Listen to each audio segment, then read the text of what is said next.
I love that on a stage in front of so many students, Kuze asked the question that we're all asking, the burning question. The citation was needed. Ika, he's not wrong. It's not like you're going to slap him in front of all these students. Like, he's actually got the protection of the crowd. And so he could ask the important questions while on that debate stage. But yeah, decent episode, episode 8 of Roshidere. I honestly feel like a lot of it was kind of mixed around the whole debate itself, which I felt was okay. I mean, it makes sense. Sayaka is asking an interesting question there about the idea of having the teachers involved with the selection. And yes, it seems like a very easy one to shut down. Like, my mindset there is really, it's the student council. It's supposed to be self-governance. It's going to add more things to the teacher. I bet the teacher's off the side going, please don't.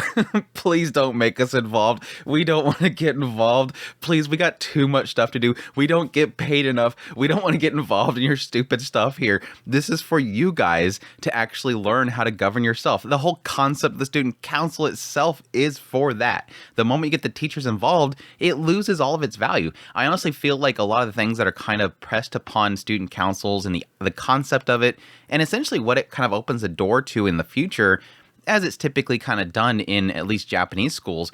Yeah, it feels like a lot of that purpose and the meaning for it and the value of it is lost when you get the teachers involved. So again, it seemed like a really easy thing to shut down. So the whole concept of the actual debate felt a little lacking, but even still, we do get a lot of highlight to essentially what Kuze is doing, why he actually helped Yuki, which is, again, a lot of that stuff was kind of assumed. Like, I already drew my conclusions around why he was helping Yuki, but it at least solidifies it.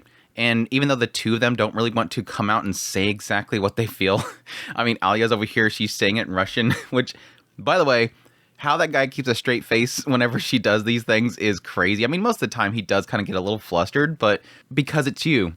Yeah, I wouldn't I wouldn't be straight faced like he was. I mean, what are you saying? It's cute though. But yeah, I'm kind of a little sad that Yuki, I'm afraid she's going to turn into just a background character, like pop her up every now and then just to do the little goofy little like boss villain routine up in her up in her little space up above. I get a kick out of it, though. They're kind of turning her into almost like every episode they pop up and they're just kind of up there sinisterly looking down and going, hee hee hee, it's all going to go according to plan. And Ayano's over there just kind of going, yeah, I got to take notes. This is how we're supposed to be the big villains and whatnot, the big bosses of the story. It's still funny. Again, I really like the idea they're doing here with Yuki's sort of. It seems like, again, that she wants to support Kuze and help him get up on his feet and realize that he can support people, like trying to bolster his confidence, but doing it in the background. Since he won't run with me so that I can help him boost his confidence, and he's running with Alya, I'll just give him a good competition, and that way he can still gain that confidence through me battling him instead. But anyhow, yeah, this episode mostly was focused on Sayaka. We open up the episode with them going to this whole competition, which again is to, push the idea that the teachers help with the actual selection process and everything like that. And yes, we get the appearance of the Gyaru. The super chill Gyaru, like Miyamai was like super chill. Like her seiyuu just nailed just the sense of like, this girl doesn't want to be there. This girl is so lax. Like she she smoked something before she came on stage. That girl just like, hey, what's going on? Yeah, what's up? All right, talk to you later, bro. And walk away. This girl was like out of it. We have two Gyaru type characters that are just totally out of it in this season. Like Makane has one that she's like a zombie. Like that girl is on something. Like literally there has to be something injected in her arm. But this girl, yeah, she's like super chill. She was super cute. I really like her demeanor. I like towards the later part when when Sayaka runs out the door, she's like, I surrender. Yeah, sorry. My Sayaka has caused you problems. Later, I guess we give up. It's super cute. But no, she was definitely pointed out as being like the connections, where it seems like Sayaka is like the brains. Her partner Nonoa was more like the one that had the connections. I mean, it kind of shows that with at some point in the actual, competition there or the debate, she like hits on her phone, hey, now. Like she's triggering people to stand up and make comments about her, which is like super nasty. Like as much chill as girl has got, that was, I'm sorry, a super nasty move. Getting people to sit there and gossip about the fact that she's a transfer student, she's an outsider. Ugh, that was like, yeah, I wanted to punch some guts when that happened. But yeah, it was kind of nasty. But again, she's just looking after her Sayaka. It's fine. It seems like she's the one that's kind of always cheering her up in every single scene that we see. Like all the past shots, it's really just her trying to cheer Sayaka up. She's just kind of her moral support. There was one cool thing about the debate itself was at some point they did have, yes, Alya goes up there, she gives the counterpoints, and then they have the questions, and that's when Sayaka is really trying to trip Alya up. And it does kind of point out from Kuze's perspective, the questions that Sayaka is asking are questions that are aimed at him. That his point of view was that when they came there, it seemed like Sayaka was coming there to debate Kuze, but that was her mistake. She was so focused on Kuze. And it does kind of make sense with everything that happens afterwards when Sayaka actually runs away. It does make sense to what she's kind of doing here is that her whole thing has been this obsession with how perfect Kuze and Yuki are together. And now that they're splitting and she wants to take him down, she's coming there with every knowledge that she has of Kuze. What would trip him up? It doesn't affect Alya. And that's what really kind of Kuze points out there. Yeah, you're here to debate me. And I'm not the one up on the stage. Again, it's really just how Nano like trips her up with the whole comments about being an outsider, which I think is kind of sad. I wonder if that's going to be something that will come up more in the future, is this idea of an outsider.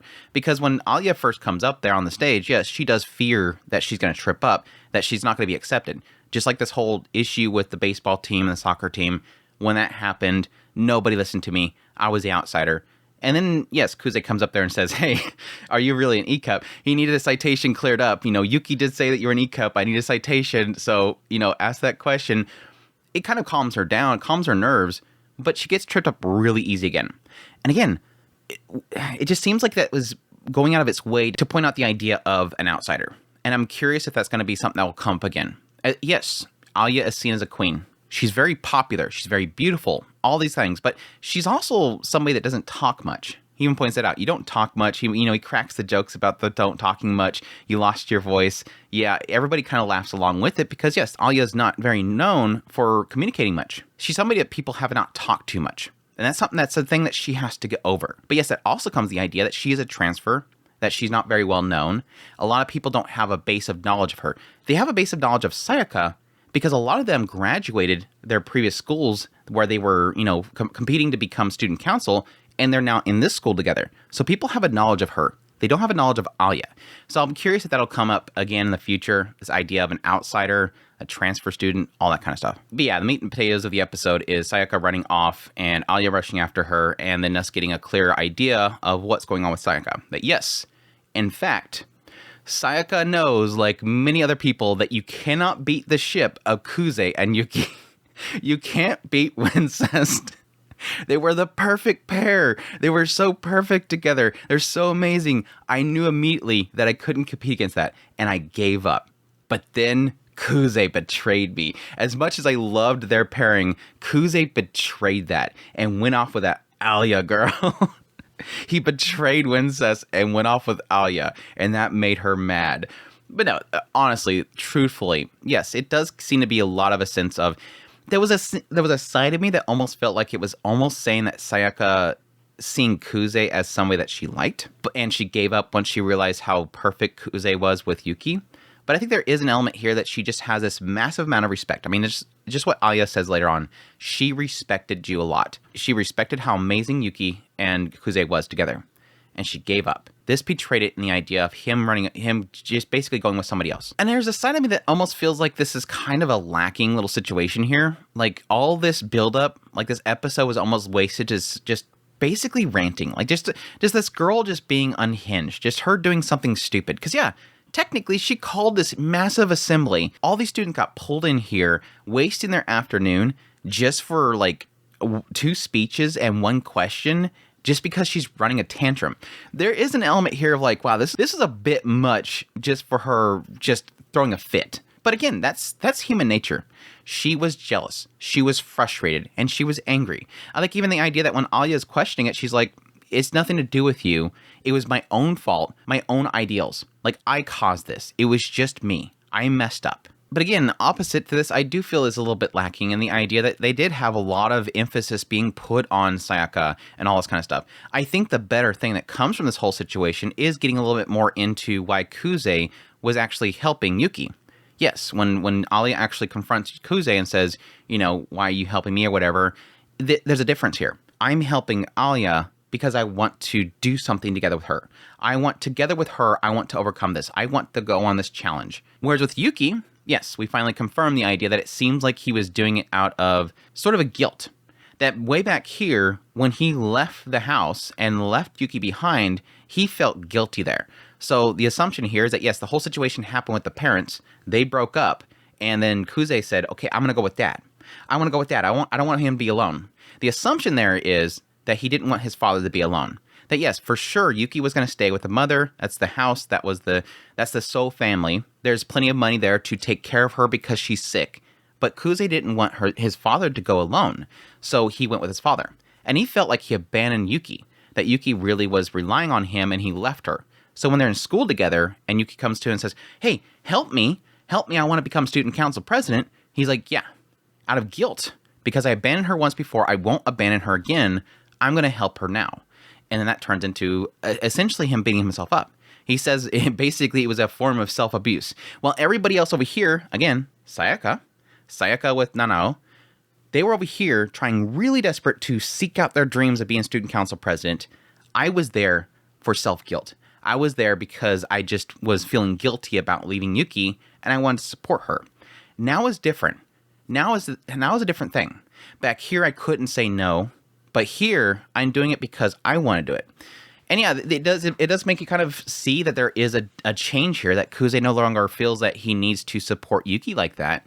And it does make you question, was that enough for him to feel like he no longer has that guilt with Yuki? Or did Yuki express that was enough? That he paid off this debt that he feels that he owes?